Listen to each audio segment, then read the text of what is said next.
বৃন্দাবন ভারত সেবাশ্রমে আপনাদের স্বাগত। বৃন্দাবন ভারত সেবাশ্রম সংঘটা আজকে আপনাদেরকে পুরো দেখাতে চাই। বৃন্দাবন আশ্রমের প্রথমে তো আপনাদেরকে মন্দিরটা দেখাচ্ছি। মন্দিরের ভিউটা দেখুন। মন্দিরের ভিতরে পরে গিয়ে গুরু মহারাজেরও দর্শন করাবো। আর থাকার জন্য যাত্রী নিবাস হরসুন্দরী ব্লক, এসি রুম আছে, এটা অফিস ব্লক। এইদিকে বাকি বিল্ডিংগুলো সমস্ত আছে। নতুন বিল্ডিং কাজ হচ্ছে, নতুন বিল্ডিং এর কাজ চালু আছে। এখানে নতুন বিল্ডিং এ হল হবে, নিচে গাড়ি রাখার ব্যবস্থা থাকবে, উপরে ডরমেটরি হল, গরিব দুঃখীদের থাকার ব্যবস্থা করা যাচ্ছে। এটা হচ্ছে অফিস। আপনারা কোনো সময় আসলে অফিসের সামনে মালপত্র রেখে অফিসে এসে কথা বলতে লাগে রুমের জন্য।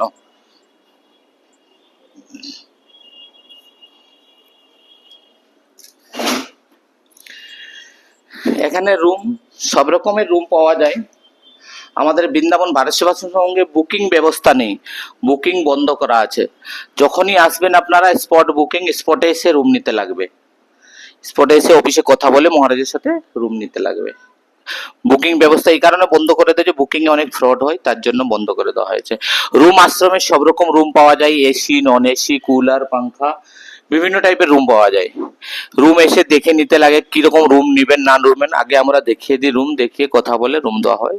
রুমের কিছুটা ট্রেরিপ লাগে, কিছু সাধারণ রুমও আছে, সস্তা রুমও পাওয়া যায়, একদম নর্মাল রুম আছে, সেগুলো সেই সময় পাওয়া যায়। আশ্রমে প্রসাদের ব্যবস্থা এক বেলাই আছে, এক বেলা প্রসাদ পাওয়া যায়। 70 টাকা করে খাওয়ার টোকেন, সকালবেলা টোকেন নিতে লাগে। আর আপনারা যেটা মথুরা স্টেশনে নামার পরে অটো কিংবা বাস পাওয়া যায়, এসি সরকারি বাস চলে সব সময়। অটোওয়ালাতে অটো ধরেও আসতে পারেন, বৃন্দাবন ভারত সেবাশ্রম সংঘ বলে অটোওয়ালারা নিয়ে আসবে। আর না হয় বাস আছে, বাস স্ট্যান্ড থেকে ওখান থেকে বাসে করেও আসতে পারেন। এসি বাস 30 টাকা করে সবারই হিসাবে নেই। এইভাবে আসতে পারবেন বৃন্দাবন দর্শন করার জন্য।